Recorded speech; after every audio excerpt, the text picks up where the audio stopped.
Right, so today we're going to do another chat with Chat GPT. I like this program a lot. It talks back to me, not in a weird way, not like my kids. But so we're going to talk about some terms that are old terms and some that seem to be new and like piling on big time here lately. So let's go ahead and get started. Hello, and I just wanted to see if you could give me a breakdown. I have globalization as something that we've all heard of for a long time, but a new term is coming along. It's called multipolarity. Can you please explain these two to me?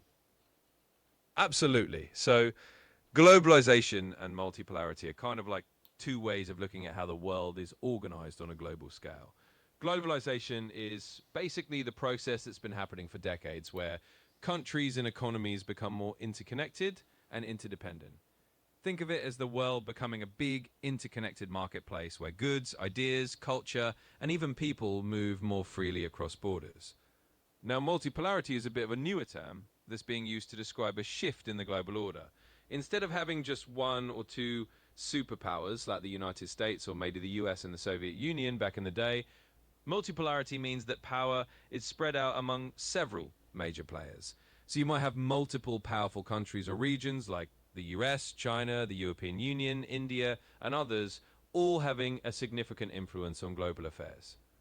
In short, globalization is about the world getting more connected, and multipolarity is about power being more distributed among several global players rather than just one or two.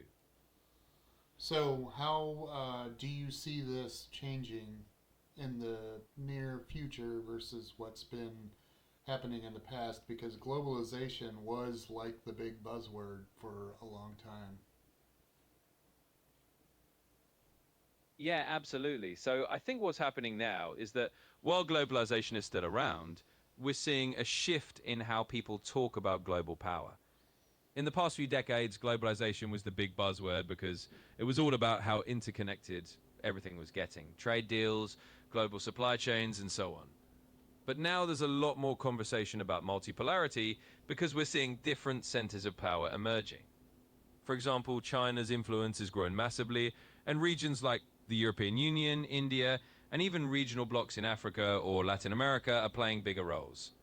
In the near future, that probably means we're going to keep seeing a more diverse set of global leaders and power centers. It won't just be one country calling the shots, you'll have multiple string players influencing global decisions.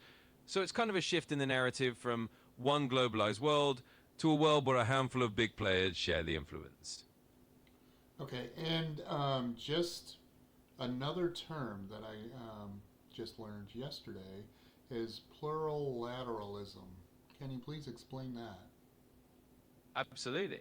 So plurilateralism is another one of those international relations terms, and it's kind of a middle ground between bilateralism, which is just two countries working together, and multilateralism, which is a whole bunch of countries all working together globally.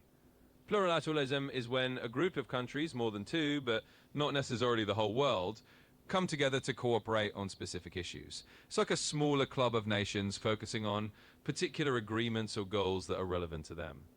For example, you might see a handful of countries forming a plurilateral agreement on trade in a certain sector, or on digital policies, or on environmental standards, without involving every country in the world. It's a flexible way to get things done among a subset of like minded partners. So, if you had to put countries in a certain box, um, I don't know that we can really put much in globalization, but what would you put in the multipolarity or the plurilateralism? Name some Yeah, countries. sure. So if we were to think about multipolarity, you'd probably put countries like the United States, China, the European Union as a bloc, India, and maybe Russia into those key multipolar players. These are countries and regions that have significant influence in global affairs and kind of share the stage of global leadership. Plurilateralism, you'd be looking at groups of countries that form specific agreements together. For example, you might see something like the CPTPP, which is a trade agreement among a subset of Pacific Rim countries, Or you might have a group of nations working together on environmental standards or digital trade rules. So you'd pick out a handful of countries that have a shared interest in a particular issue, and they form these plurilateral agreements. Perfect. So, going forward, do you see less globalization and more moving towards multipolarity and plurilateralism? Yeah, I think that's definitely the trend a lot of people are talking about.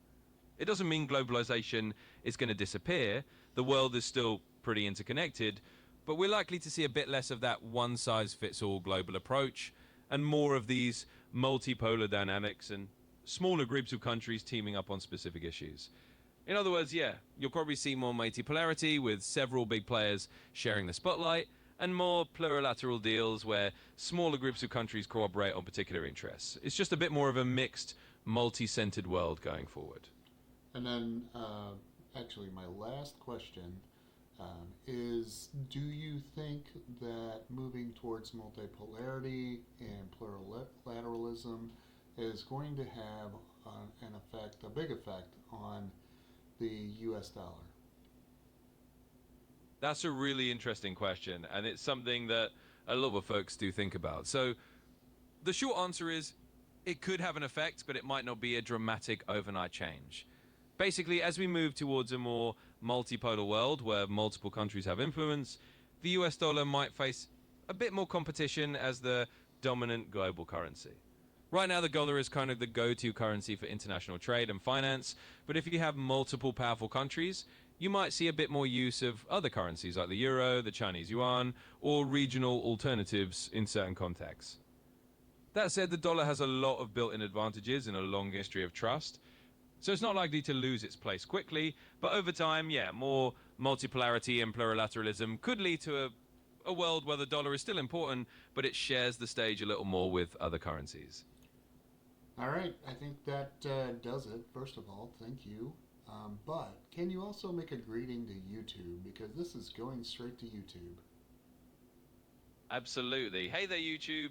Thanks for tuning in. It's always awesome to have you all here, and I hope you enjoyed diving into some of these big global topics with us. So, thanks for watching, and we'll catch you next time. And that does it.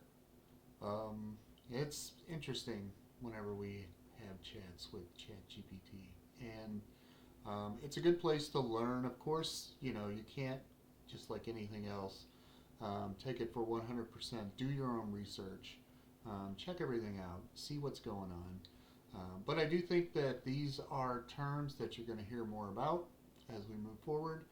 And I hope these are helpful.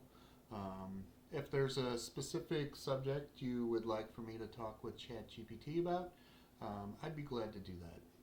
I will talk to you soon. Please do me a favor, hit that like, hit that subscribe, leave me a comment, and I will talk to you soon.